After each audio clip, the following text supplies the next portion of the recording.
ফরিদপুরের বোয়ালমারী উপজেলার বাইকিল মিলঘর এলাকায় বাসের চাপায় 2 মোটরসাইকেল আরোহী নিহত হয়েছে। আজ মঙ্গলবার বিকালে মাছকান্দি ভাটিয়াপাড়া আঞ্চলিক মহাসড়কে এই দুর্ঘটনা ঘটে। নিহতরা হলেন ফরিদপুরের আলফাডাঙ্গা উপজেলার নপাড়া গ্রামের রমজান মিয়ার পুত্র হুসাইন মিয়া ও একই উপজেলার ধলারচর গ্রামের নুরুল ইসলামের পুত্র মোহাম্মদ রাজু শেখ। তারা সম্পর্কে মামাতো ফুফাতো ভাই।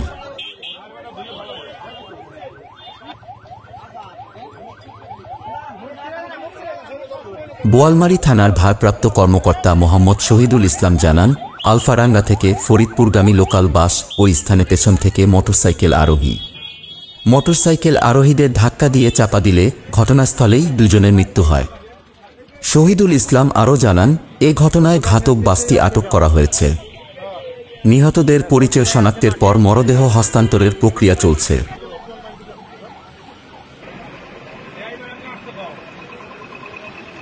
ফরিদপুর জেলা প্রতিনিধি সাজ্জাদ হোসেন সাজুর পাঠানো তথ্যচিত্রে ডেস্ক রিপোর্ট, মিশন 90।